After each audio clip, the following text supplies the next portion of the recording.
Fabulous. Hello and welcome to the Community Rail Development Fund Showcase. Thank you for taking the time to watch this recording back. This hour is all about showcasing a range of different projects funded through the Community Rail Development Fund. You'll be hearing from 4 fabulous presenters who'll be sharing their projects, the outcomes they've achieved, and some of the key learning that's come out of their work.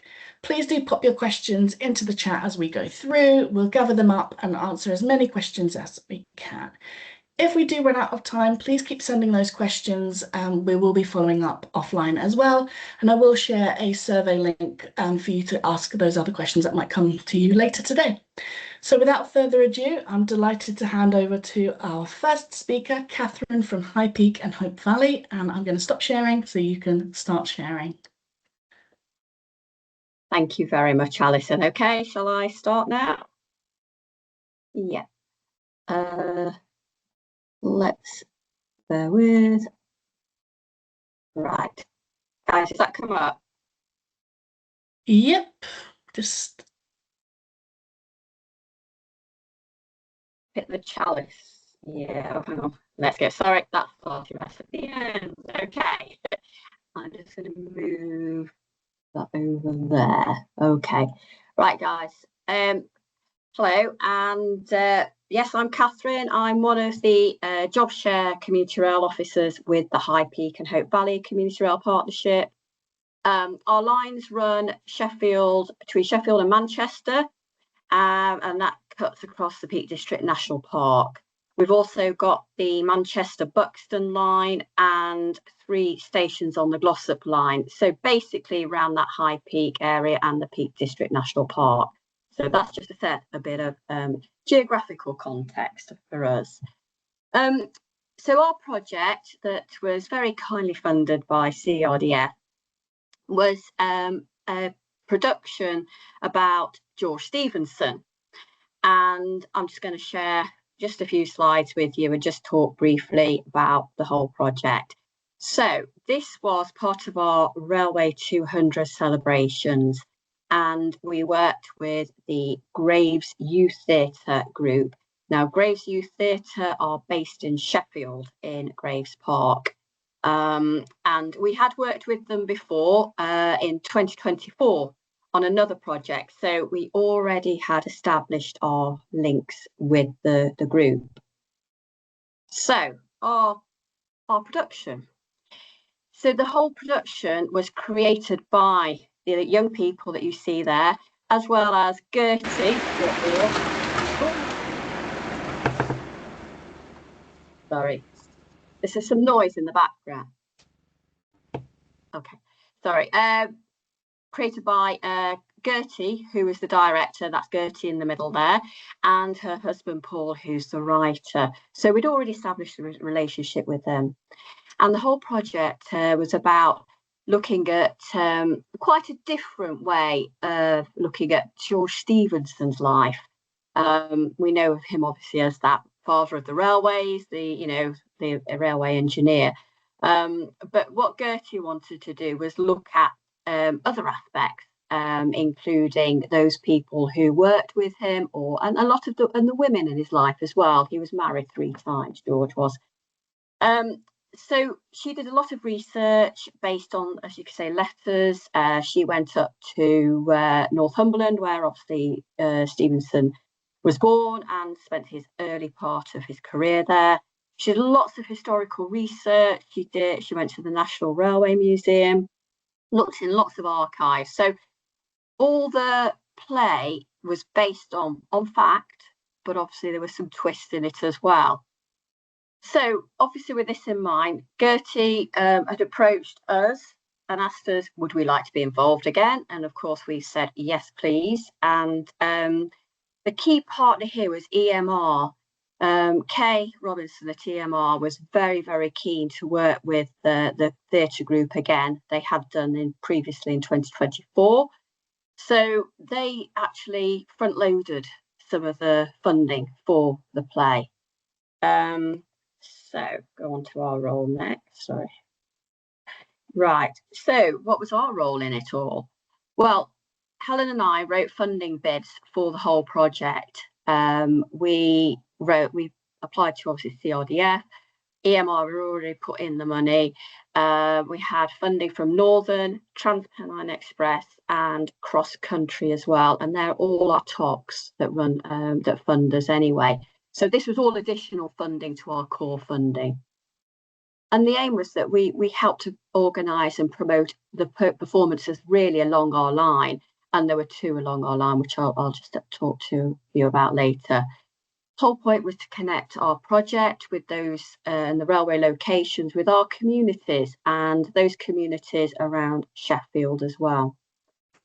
We wanted to support all the interpretation, all that heritage element that was linked to the railway, all the storytelling around George, and principally enabling youth and community engagement.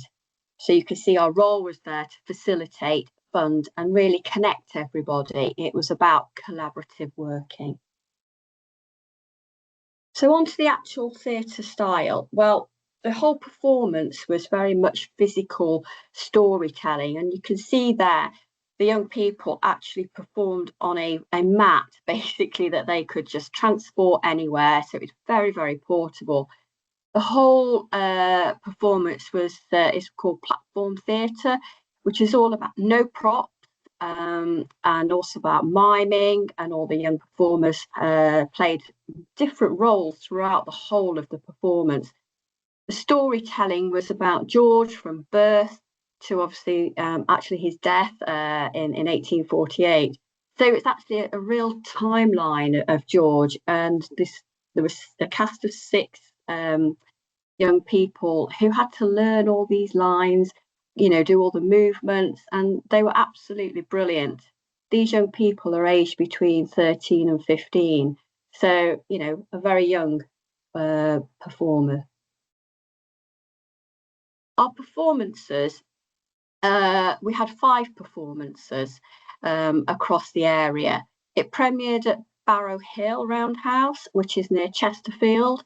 That's a heritage, it's a museum, and that's where it all premiered. It was all obviously part of Railway 200, and we also have performances in Sheffield itself. We have performances along our lines at 2 locations, in Hathersage and in Edale as well.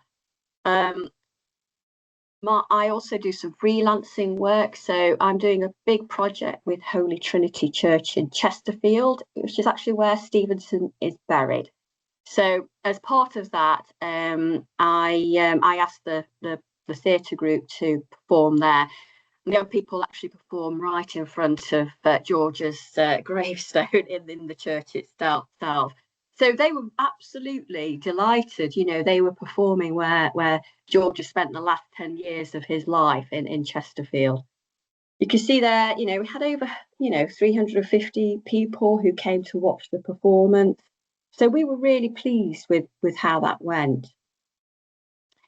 So why does all this matter? Well, we felt it was bringing all the local history relevant to George around the Chesterfield, Sheffield, and our area as well, bringing it to life for those, a new audience. And it gave these young people the opportunities to perform outside of school, basically. So this is a group that are set up as, out of school activities.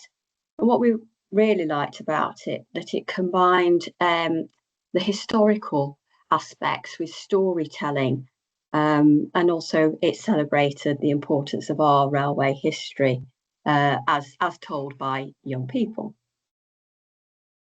For those of you who went to the Community Rail Awards last year in Derby, you may have seen they performed extracts from the I Am George Stephenson performance.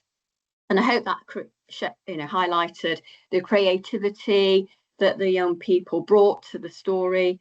And I think it helped to showcase how arts, heritage and can work within community rail. On the back of that, the theatre group won the Sheffield Youth Award. As you can see there, it was really about celebrating their creative work, their educational work, and also how they it was all about youth development. A lot of these young people in 2024, when we worked with them, quite shy. Their confidence wasn't as high as it certainly was last year when they started working on this. So, for us, it was very much about youth engagement and empowering them as well. So that was also recognised externally. As you can see there, that we asked for feedback, obviously from the performers themselves and the audience, which I'll briefly talk about after this. But you can see there, we asked the performers, what did they think? What have they learned? And obviously they were involved in a lot of the research with Paul, who was the writer. And they helped develop, some of the lines as well that they were delivering. They improvised quite a bit as well. So again, that showcased their confidence was really boosted. So just a few quotes there from what they'd learnt about railways and Stevenson himself. Move on. So the audience response and our learning outcomes. So after each performance, we asked all the audience members to complete a feedback form, which they did willingly. And, we've got loads of, feedback from that. But just from here, we realised that the audience, as you can see, praised how, the production and the people involved in it, how energetic they were. They liked all the humour that the young people brought to George's life story, and how it was quite a complicated story, George's life, and how they brought it together without props as well. They did lots of movement and miming. And I think from the audience as well, they learned a lot about George Stephenson, and also that he was the father of the railways, but also there were other people that, obviously contributed to the whole of the railway system. Again, we were very pleased that the audience were, showed how, confident the young people have become. And also after each performance, we did a talkback session. So basically the audience could ask the young people, questions about what had they learned, how did they do this, how much rehearsal time had taken. So it really was a good, two-way conversation. And again, you can see, these, the girls there were very happy to be filmed. Just a snapshot really of what the audience fed back to us really. You can see that it was very much everybody thinks that he was the sole pioneer, but obviously there were a lot of other people involved in that, including his son Robert, and the young people talked about the Rainhill trials as well, and all the other competitors. So from that perspective, the audience actually learned a lot more about Stephenson and the history of railways. I think I'm going to come on to our learning. So our learning was that we really enjoyed that creative engagement and how theatre and storytelling can bring new audiences to the railway industry. We also very keen that our learning was about co-creation, about the young people completely involved in developing their own style of storytelling. And for us, the collaboration in partnership working was really key because it unlocked the funding for us.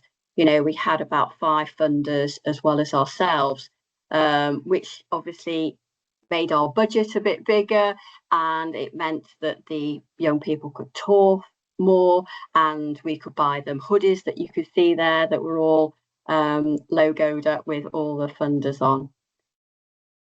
We learnt that perhaps the touring format was in multiple locations could reach a wider audience as well, you know, in different areas. So that was really important for us. And we felt that obviously the audience feedback for each performance was really crucial, because from each performance, the theatre group then perhaps tweaked a few things, you know, for the next performance. So, you know, that was really important too. Lastly, what would we do differently? Well, the whole point was that this was very much about performances and like on the day, and maybe, well, creating a longer legacy. With, you know, Helen and I really thought about this, but we didn't have the staff capacity, the funding resources either, beyond the whole of the events. However, with my other hat on, I am actually developing educational resource packs for the Chesterfield area, and Gertie is going to go into 5 schools. So it has actually, for us in the partnership, we haven't really done very much beyond that, but it actually has with the other project that I'm working on. Maybe we could have improved the evaluation, very much about the audience on the day. And obviously some of the people came by rail, which we logged as well. But it's how do we capture, and this is a question for everybody, because I'd really like to learn, how do we capture that rail use impact longer term? Has it made people, you know, think, I'm going to take the train next time I go somewhere? And also about broadening our participation. We involved all our station group volunteers at the relevant locations, but could we have involved more local groups? How big does this get? You know, how unwieldy? You know, so these are questions I can't really answer myself, but I'd be really keen to know how other people may have done this as well. And that's it really. So I'm going to stop sharing. Thank you so much, Catherine. There's a question I think that's just come through, but we might do that at the end in the interest of time. But Catherine, I know that you need to drop off. Catherine's very kindly agreed to attend today, and it's her day off.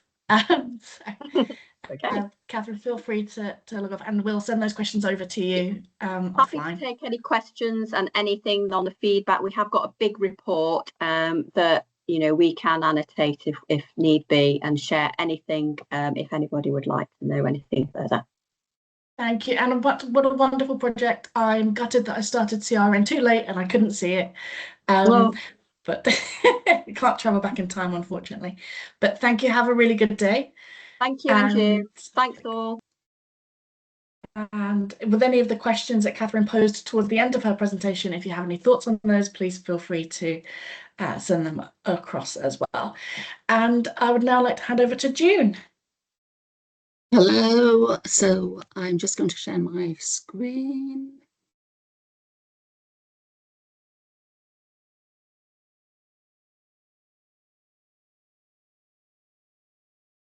Okay.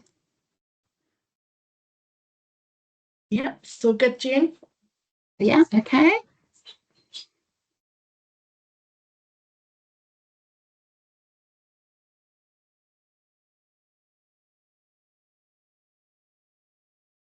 Can you see that well enough? It hasn't actually popped out as a slideshow. We can see it from our side. Okay, good.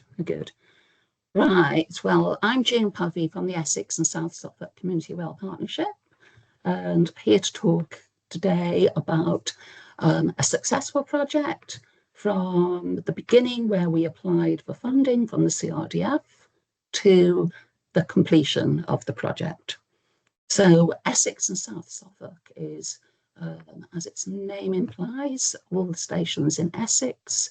We have one station in Sudbury, so it is a really beautiful area. And the particular station that I'm talking about is Chapel, which is on the Gainsborough line between Marks Tey and Sudbury. And the project was that we had a report done by the Wilder Stations Project, who started off from Norfolk and have been looking at various stations around the area, making recommendations as to how you could increase the biodiversity and increase the amount of habitat that is open to wildlife on the stations. So they made a number of recommendations, and we went through and we did probably everything that we could do given constraints of, we've got cables under this bit of the garden, so we can't dig there. But this project is a cycle shed on the way up on the approach road to the station, which was a very, very bleak metallic construction. And the suggestion was to put a living roof over the top of the cycle shed. And we were quite excited about that because we've never done anything like that before. And part of the point of this presentation is that there's probably other locations that it would work for. This was a very simple metal structure. And we applied for funding from the CRDF. We got 50% funding from the CRDF, and we put in 50%. Because of the focus that we've had recently on outcomes, what are the outcomes that you were expecting? We had a couple of sessions, one with our regional CRN officer talking about outcomes and what is being looked for. And the timing for me was absolutely perfect because I was just about to put this proposal in. So it gave me more time to think about what are the outcomes you're expecting and to make a better job of, I'm sure it made a better project because we thought about it more and we particularly engaged more with our local stakeholders. We've always had a really good relationship with our local school. There's a primary school just down the road. Chapel has got an absolutely beautiful viaduct. Children can see it in the playground, but that doesn't mean that they go and use the train or that they know the station. So we've done quite a lot to engage with the school. So we asked them what would they like out of this project. And we also went along to the parish council. So one of the messages was, are you doing what the local community wants? And I would say that, yes, we were. So we got a quote, we got funding. We actually, an unexpected outcome was we got more funding than we expected because we got other people interested. So we had funding from the local councillor and also from the Essex Wildlife Trust. So we could do more than we'd first imagined. So now the cycle roof has been installed. It's got the sedums on the top of it. It's got a water trough at one side. If I move to the next slide, you can see the pictures. So on the left-hand side is the water trough. It's got water lilies at the moment inside it, which are literally just coming into flower, and they were chosen to attract a particular type of wildlife. Bikes, the bike shed, we have seen a 100% increase in the amount of bikes that use the station. It's an attraction that it is covered now, and it was never covered before. And we talked to one cyclist who often goes to Chapel to see his elderly father, and he cycles, and he apparently has got a very old-fashioned leather cycle seat, and he wouldn't put it outside because it would just get wet. So now he can use the cycle shed, and it's located on the entrance to the station, and East Anglian Railway Museum are on that station platform as well. So we've worked with them. it's made the whole approach to the station more attractive. And we had a launch event for local stakeholders, which is a picture there is our launch event with the children from the school coming. The children have been, this was a launch event, but it's going to be a regular termly visit for the children to come. They were very excited earlier on last year when they saw grasshoppers around the station. There's ladybirds there. You can hear them chatting and saying they're going to bring their mum and dad to see what's going on there. They are doing a mini beast project in the primary school, and the next visit they're going to bring some magnifying glasses with them. So it's tied up very much to, can we work with the school? Can we make it useful for the school? And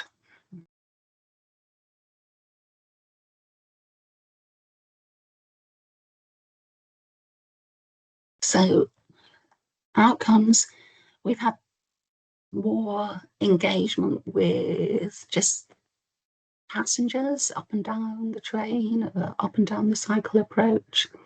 And they've pointed out some things to us that we didn't necessarily know, that it's not easy for cyclists to work out which door on our train, so you have to stand up to get onto the cycle, onto the space where you've got room for the bike racks. So we're looking at ways that we can improve doing that, and seeing the water trough, getting additional funding that we weren't expecting, meant that we could do some things more than we were expecting. So the water trough in particular is one, and the beautiful lilies are one. And learning and reflection. One big thing for me was being very task focused. You've got a project, you've got to get it delivered. You know, you've got to deliver it by a certain time to get your funding. And it was, you know, just make sure we do that and make sure we do this. It was, the weather wasn't very good, so it got slightly delayed because of that. And then what we should have done, a lesson for next time, is thinking about, right, we've said we want to see school visits, we want to see the children there, we want to see more cycles there, and we need time to allow for that, actually, after we've delivered the project. So don't just think, we've got to get on and do it. And then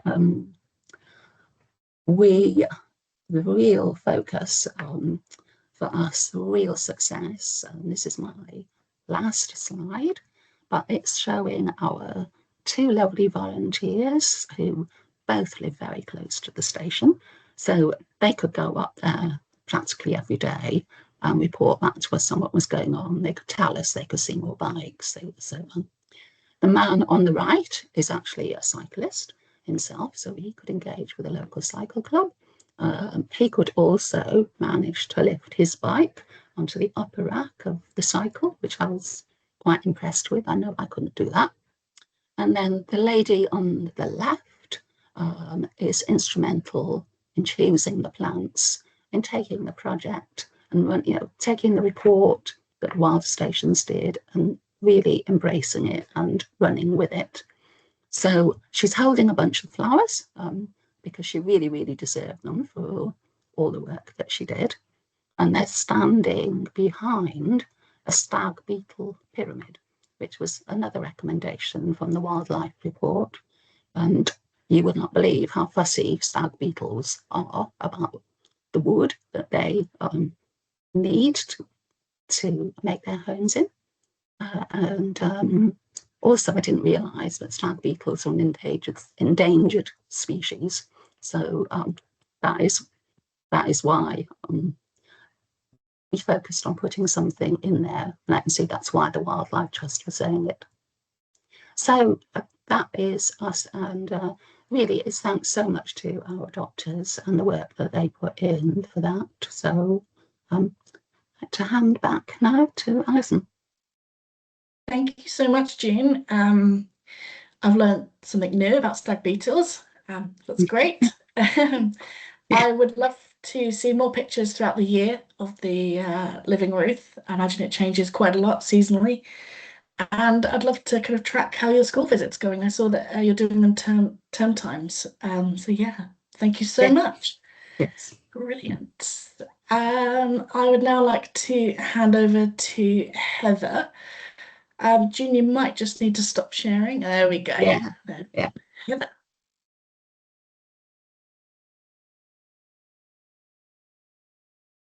Good morning, everyone. Hopefully that will load shortly. Please. Can you see it saying loading presentation? It's So drum roll. There we go. Can you see them? I can't see them. Can you see? Oh, yeah. It worked perfectly just now, didn't it? Of course. We're on the second slide. I can't see them at all. That's quite scary. Okay, got it. Are we on slide 1 now? Wonderground 200. Okay, yeah, we got we're there. All good. You're good to go. Ooh. So thank you so much for the opportunity to present about this project, which I personally really enjoy because we'd never done anything quite like it before. And it was a huge collaboration between 4 organisations, which I will tell you about. So we are the Sevenside Community Rail Partnership. I'm manager at Sevenside. We are the CRP that cover routes radiating from Bristol Temple Meads. And we are also members of the Platform Rail Education Scheme. So Platform are a team of qualified teachers who deliver rail education across our partnership and at the moment for other community rail partnerships. So this is very much a coming together of Sevenside CRP, Platform and a nightclub venue called Loco Club and a theatre production company. So unusual partners in many ways. Loco Club is a venue which is part of the original Bristol Temple Meads complex. So it's a space that is owned by Network Rail, leased to the nightclub operators, and it's occasionally used in the day for theatre and other productions and events. So Invisible Circus are the theatre production company who were involved with this project, and it was actually the idea of Wonderground 200 came from one of their members who approached Loco Club. Now Loco Club, when they opened, they were really keen to feel part of the local community, so they contacted us as their local community rail partnership. They've become members of the community rail network, and we work together often to promote their events that are happening with posters in community poster boards and some digital outputs as well. So we really work together to help them get the very most of the fact that they are based on a local rail route. So 4 of us came together, put heads together. Railway 200 is obviously the huge opportunity, so a really timely opportunity to create a theatre production about the local railway and railway history. So how did we all work together on this? Now, Platform have a strand of their community rail education delivery called Reach Me by Rail, which is quite a well-versed concept of one of the teachers going into the school setting to deliver a rail safety workshop, and then the rail familiarisation visit. Part of that is a trip to a local venue or attraction. So in other words, we're replacing the coach service by bringing people or school groups on the train for their school trip, essentially. And the concept of Wonderground 200 became a Reach Me by Rail opportunity. So rather than go to a local museum or perhaps somewhere even on a grander scale like the Roman Baths, which is in Bath, which is a very popular Reach Me by Rail destination, we were able to add the Wonderground 200 theatre production to our list of Reach Me by Rail opportunities, and it proved to be very popular indeed. So where the Community Rail Partnership's main role came in was helping with seeking funding. Wasn't a cheap production by any stretch of the imagination, and we were very lucky that the first phase of this we were able to secure GWR customer community improvement funding for, and that the first phase ran over 2 weeks in June and July 2025, and around 400 young people got to attend that production. When we reviewed that fully, there were some elements of the production that we identified that where there was room for adaptation. So the venue is fully accessible. There were parts of the production that were perhaps less accessible for some, particularly those settings that we're visiting, specifically catering for young people with special educational needs and disabilities. So the messaging was perhaps to slow things down a bit, and actually to bring in another character to the production who could act as a bit of a facilitator and add a little bit of extra explanation as the groups worked through the immersive performance. So the adaptability afforded the team members to allow some more spontaneous but slower interaction with those who attended. So the school groups who travelled in came from all across the Sevenside Community Rail Partnership region, and some from the Transwilts, so one of our neighbouring community rail partnerships as well. So it covered a really fantastic broad geographical spread. I'm on slide 3. Are you seeing something like we are now? Okay. So what was it? Yes, it was an immersive and interactive performance, which really was a timeline of the first 200 years of the railway, set out across 6 different scenes. And I'm going to highlight a couple of 4 of my favourite scenes across these few slides. One of the disadvantages of the Loco Club venue is that it's in the ash pits. It's down in the basement. It's very dark. There is no natural light in the building, which doesn't lend itself for great photography or filming, unfortunately. So I hope you can pick out some of the images that were created under flashlight. It's actually one of the reasons we don't have any really good quality video footage, because I'd love to have played a scene back to you. In fact, I'd love for you all to come and see the production because it was so great. But instead we've got a few images here. So the production started with a scene about George Stephenson, fitting in very neatly with what Catherine has been telling us all about. So I'll skip over the history of steam, but the next scene was all about Mr. Brunel, the icon of our region, and all the wonderful infrastructure that he has created that we still use today. And that scene included the young people literally building a suspension bridge, mirroring the Clifton suspension bridge. And by the end of that scene, they even got to walk across and test it. I'm sure the risk assessment was in place, don't panic. It did work, and they were only millimetres from the ground in reality. But it really got them to understand engineering, and what they achieved back in Brunel's time was so incredible, and they're all very familiar with it still today.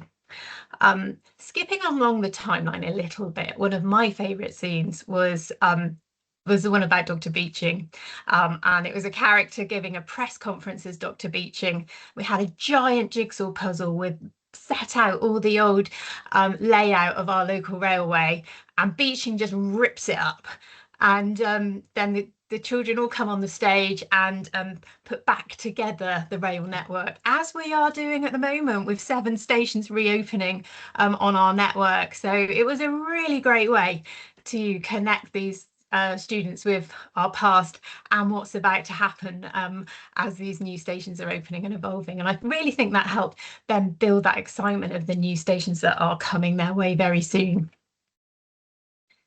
And yeah, we had a wartime cinema film about a fictional character called Margaret, who told the story of women working on the railway throughout World War II, and how difficult it was for them after the war, because they really enjoyed their roles and they'd really developed as people. And actually, when the men came back from war and they took their jobs back, they felt very redundant. It was quite an emotional piece, actually. And there was a little group song activity around that. And the final scene is actually sitting on a recreated, reproduced train and having a journey through time from the very beginning. And yeah, real wow factor stuff, as I think you can see in the girl's face there. She was quite amazed by it, as were we all.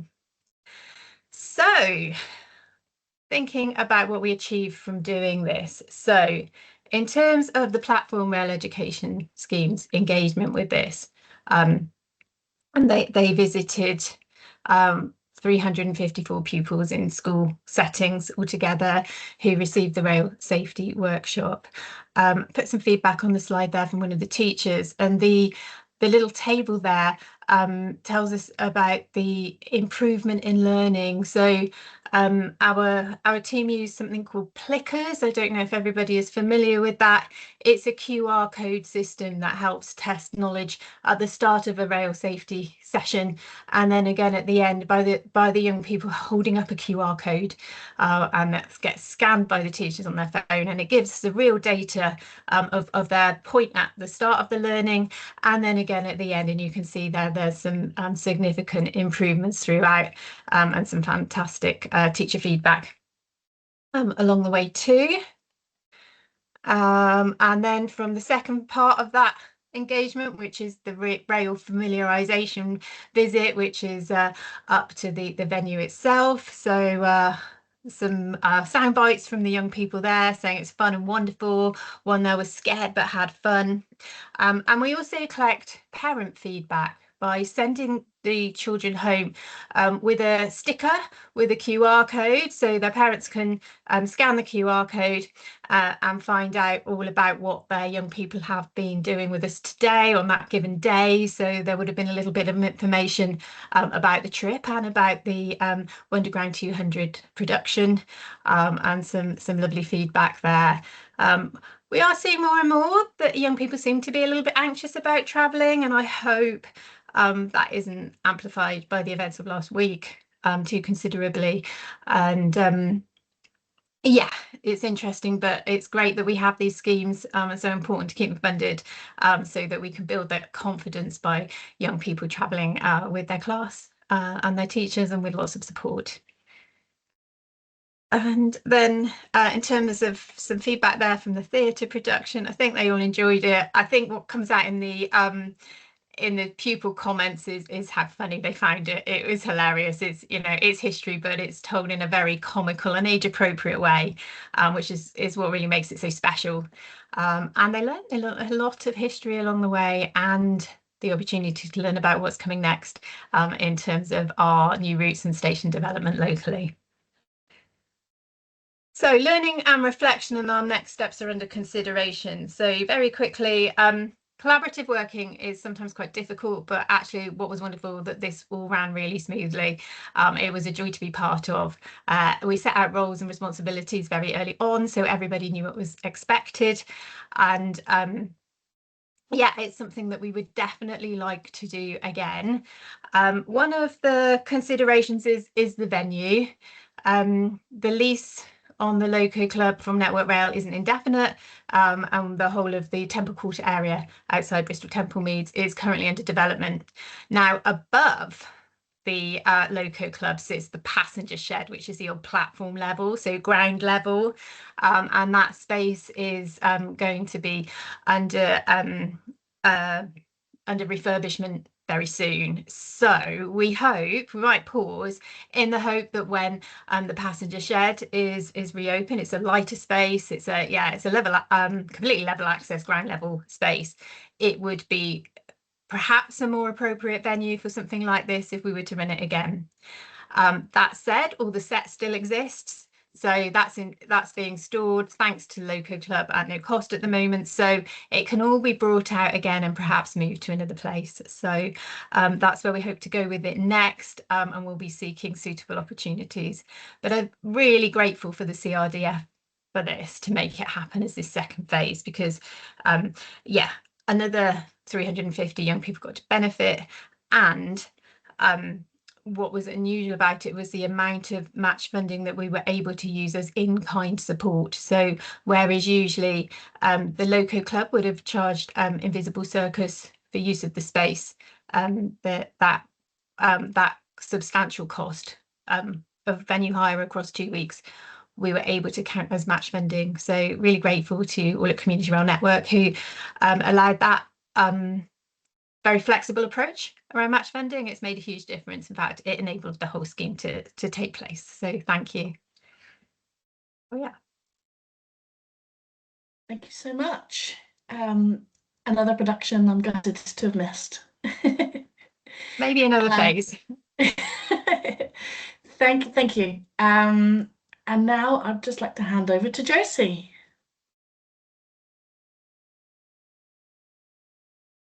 I'll unmute myself and make a start. Do you know what? I've been doing this 4.5 years and it never gets easy, the sharing bit. I absolutely hate it. I feel like they move it around quite a bit. All right, let's have a go. Let's see. There we go. Can you see it? It's all good. Okie dokie. Thank you, Alison.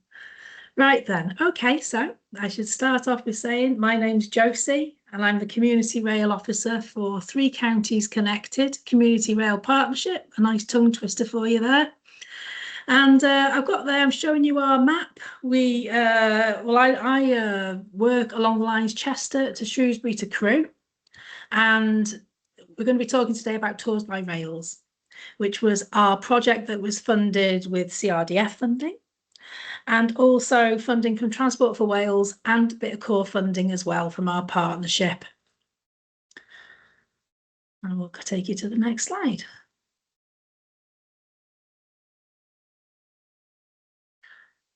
So what was the project? It was, well, firstly, we had already delivered a tourism project of a sort, and we'd linked in with local tourism partners, but from across the borders and different regions. And we really wanted to hone in from that and sort of focus on something else and focus in a way that we would actually be taking people along our lines as opposed to just showing them what was there on a leaflet. So I've come up with the idea of Tours by Rails, where we could actually take groups of people along the lines.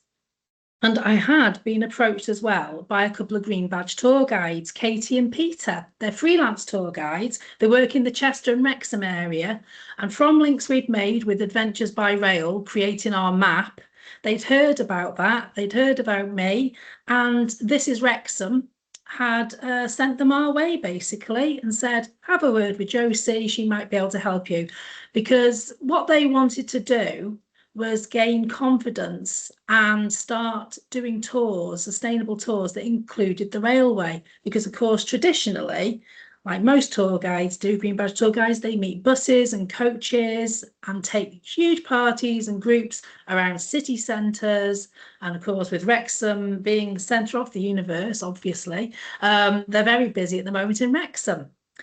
So I met them in Chester, we chatted about what they do, and I thought we can help these guys, we can definitely do something here. And we can take on a lot of the risk for a freelancer who does tours. You know, we could explore it and learn from it. So this is where we came up with the tour. So it was a series of guided rail-based heritage and tourism experiences. And one key part of it is they were delivered in the quieter winter months as well.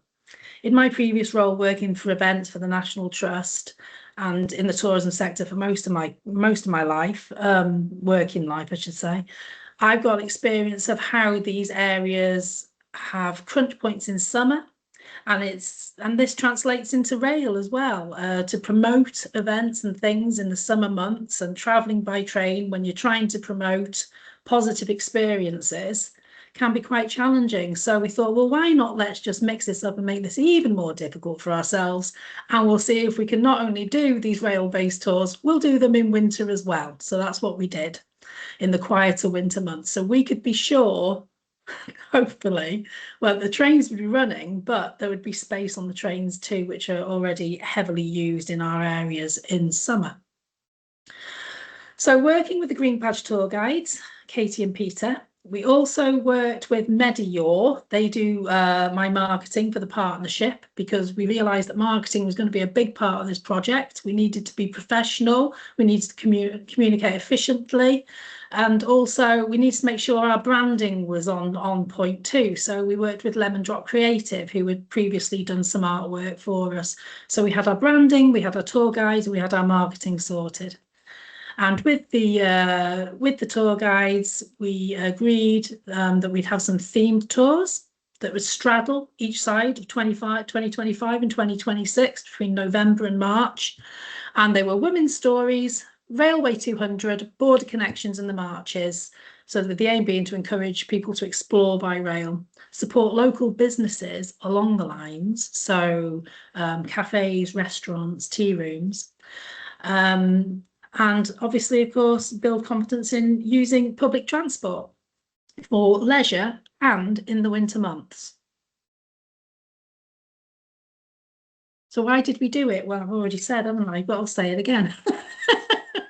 We want to encourage rail travel, support local tourism and businesses, reduce isolation, and help build confidence travelling independently. Through previous work I've done with Conference to Travel initiatives that our partnership have delivered, I was very well aware that there's many people in groups I've worked with that already have rail cards and concessionary passes, and they don't use them quite often. So what does success look like? Well, apart from having a nice cake, which was a success, we had people booking places on our tours. We used Eventbrite. The bookings were mostly booked out with waiting lists as well, I've got to say. And there was a high turnout too to the tour. So not only were people booking, there was a concern because they were free, would they actually turn up on a rainy day? Well, bar one couple that didn't turn up on a rainy day, everyone did on these 8 tours that we delivered. The positive feedback, so we were quite organised with our evaluation. Well, so we thought. So at the end of every tour, we would send give all the groups a QR code, and they could go a link. They would have a link, and they could fill in evaluation and feedback from that. We also handed them out feedback sheets with the same information too, in case they couldn't link to it. And increased rail use. We had discussions with the groups as we were going through. Some people revisited the tours and came on another tour and told us they'd been using the rails, which they hadn't done in years and years. But what we did discover from these tours was something not that we'd overlooked. We knew would be there'd be an impact that would be deeper, but it surprised us how much of an impact these tours did have. So a story, sorry, to give you an example of what I'm talking about, the story that stayed with me was one participant who was a retired firefighter, and he'd experienced stress in his job, as you could well imagine, and had taken early retirement. He'd in that retirement become isolated, and his wife saw the tours on Eventbrite and booked him a place, not for the both of them, just for him. And he came out to see us, and he joined us, and he was anxious. He was very friendly and chatty, a wonderful chap, but he was anxious. But throughout the day, he relaxed, he enjoyed it so much, and ended up chatting a lot with the group. And in the end, he ended up joining additional tours. It did him an awful lot of good. So it perfectly demonstrated to me the impacts, the real impacts on the community level that these tours could and were having. So as this gentleman said, it was the first instance of socialising with a group after a very long time since retiring. So it meant an awful lot to him. And I should say as well, typically the demographic of people that joined the tours, I would say, were over 50s, semi-retired, retired, either on their own. So it was something they felt confident they could join because it was organised. And there were a few couples too that were just starting to enjoy retirement and were trying to discover things they could do together as couples. So that was typically the type of people we had. So what changed? Well, participants told us on their feedback and through chatting with them that they'd made new friends. They were joining tours, keen to join other tours, wanted to know desperately if anything else was coming up, organising, meeting up between them. Definitely more confident travelling. We had some travellers, one traveller, she hadn't been on a train in 20 years. And was surprised at the good condition of the trains and actually, touch wood, how regular and dependable we were. Yes, I said it. They turned up for every one of our tours. We had not one issue, okay? They discovered places they'd never visited before. I mean, this is something I'm aware of in my previous jobs I've had. People don't often visit places that are on their doorstep or even within a small radius of where they live. So between Chester, Wrexham and Rewabon on our lines, people who, even though they lived around those areas, were visiting things they hadn't seen before, going into cafes and linking to different towns and going somewhere they maybe wouldn't have ventured by themselves had they not known about them. What I should say is we were connecting cities and towns and villages with these tours. Tours started in one place and ended in another. So it was really taking them along the line. And we had feedback that people were more likely to use rail in the future. So there we go. I should say there's a quote on the bottom, and this is related not only, remember, we had the participants joining the group in the traditional sense, people coming on the tours. This was a quote: "The tours have completely dispelled any nervousness I had about using rail." Now that is actually from tour guide Pete, who led half of the tours. For him, it says there, the nervousness about, he's referring to the nervousness of using tours as part of his offer as a freelance tour guide, something they've never done, and now he's fully confident and is actually delivering tours now, using lines with other groups, associations, and we of course would love to work with him again in the future because it was such a success. So it did what it was meant to do. It gave the tour guides, freelance tour guides, the confidence, the knowledge and the experience to deliver tours by rails. So we tested behaviour change with this project, which was an absolute luxury. And what we did was we thought, okay, people have joined us on these tours, but will they come to us by train to start a tour? I must say, before I say this, people had been coming by trains from further afield. We'd had couple coming from Halifax to join us on tours. We'd had people coming as far as the Conwy Valley by train to join us by tours. So people had been coming in, but we just wanted to test it one last time. So I say one last time, we did 2 last tours, but these tours were in a slight difference. Not only did we test whether they'd arrived to the station by themselves by tour, so we didn't meet them at the station to start the tour, we also tested whether they'd be interested in going on a bus from the station to carry on the tour. So it was a good old fashioned test of multimodal, sustainable tourism. And most of them did. I'm very sorry. I have got some stats. I can't give you the numbers, but I know that 2 didn't of the 20 that were invited. So I'm guessing about 17 came by train, 17, 18 came by train. Many used their concessionary travel passes on the train. Of course, not all did because they didn't live within the Wales border, but the ones that did, they had their free travel passes. So many did use them as well. They also travelled by bus, so we linked the T3 bus from Rewabon station. We met them at Rewabon, and from the T3 bus we went on a 20-minute trip up to Llangollen, and it was fantastic. And in fact, one of the participants said she hadn't been on a bus in 26 years, and the buses, the T3 buses, are absolutely fantastic. You know, they're fully accessible, clean, And well, they are very reliable, actually, I have to say. So that was brilliant. So we could see the project had created a genuine behaviour change. No one drove to the station, bar one couple drove to the station, and they could have, to because there is parking at Ruaben, to do the tour. So that was fantastic. They got trains from their hometowns and cities.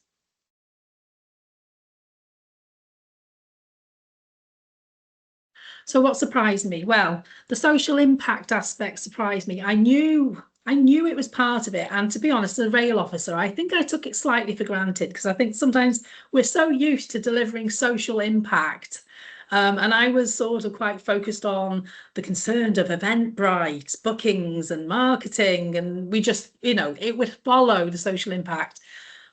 But it did take me aback, I've got to say. It went a bit deeper and further, because we were able to see, because the progression of it in terms of people like the ex-firefighter who joined us for a few tours. So I was able to have further conversations, pardon the pun, further down the line with the participants.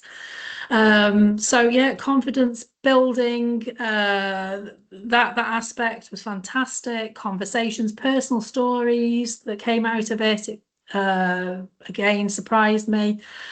And also, but another thing, as I've mentioned, was the effectiveness of Eventbrite. It's something I'd never used before. It was Medior who does our marketing. I say Medior, that sounds like a big organization. It's Rebecca from Medior.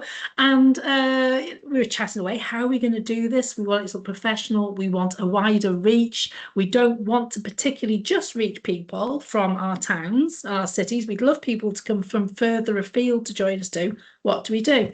Let's have a go at Eventbrite. I've never used it really myself in the past, maybe the distance past with the National Trust I might have used it, but I'd forgotten. I've got to say it worked to the point where we had waiting lists, which is something I didn't anticipate we would have. So what did we learn? Okay, so in terms of evaluation, like one of our previous speakers, how can we improve on evaluation? I felt quite, for me, this project had sort of, as I was developing it and working with it, I felt quite proud that we were capturing evaluation, something I've always struggled with, because sometimes evaluation with some groups, particularly if you're working with disadvantaged groups, to just put forms in front of them and collate information can be inappropriate and difficult. But on this occasion, I felt more comfortable with giving forms and links and things. So we did that. So I was quite pleased with myself, really. I thought, oh, I've nailed it. But looking back on it, I wish really I'd captured how people felt before they travelled.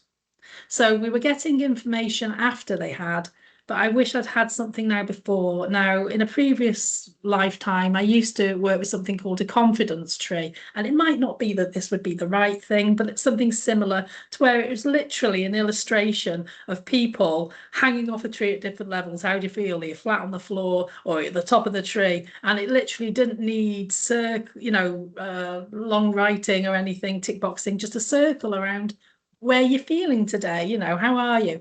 I sort of wish I'd done that really at the beginning, at the end, so we can say people felt this, anxious, and they're on top of the world at the end of it. So yeah, that's something I would definitely do with another project, next project. And final reflection. So Tours by Rail started as a project to encourage leisure rail travel and to test leisure rail travel, multimodal, incorporating buses as well, with freelance tour guides, and the local economy, using local cafes, etc.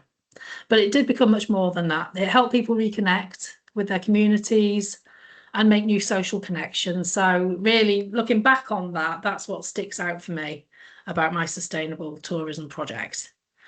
And that's it. I have got a link to a reel, which I've never posted something in the chat before. I'll try and post it in it before the end of this meeting, because it just shows the marketing that we did as well with the tours, that there were reels that went out after each tour, which I was particularly pleased with. So I'll try and put that in the chat for you if any of you are interested to look at that as well.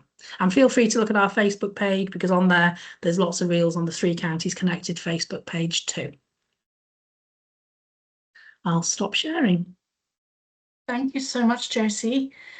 I am just going to stop recording.